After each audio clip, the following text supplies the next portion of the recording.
Alam niyo, ako naiiyamot kay Mitoy. Kilala niyo ba si Mitoy? Si Mitoy. Hindi niyo kilala si Mitoy? Basta si Mitoy. Ako naiiyamot sa kanya. Abay, pero nyo naman yung aking violation. Napakatagal na nun. Abay, 1 taon na. Hindi pa rin tinatanggal.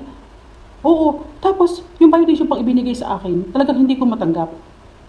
Tingnan nyo naman yung violation na binigay niya sa akin. Oh.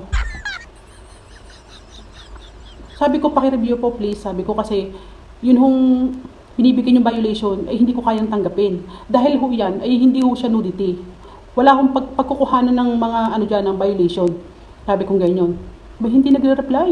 Hindi nagre-reply ang damo ho. Oo, ako iyamot. Naiyamot talaga ako. Nayayamot na talaga sa kanya. Tapos, pero nyo naman ha.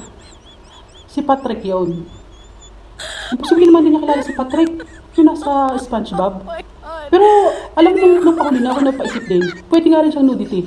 At buwan nang hindi nga si Patrick eh, hindi nagdadamit. Ano? Baka yun ay doon nakuha. Tingin ko doon yung nakuha. Eh di kasalanan talaga yun ni Patrick. Bakit kahit walang damit? Siguro kaya ako binigyan ng nudity noon. Sa palagay ninyo, sabihin nyo nga sa akin.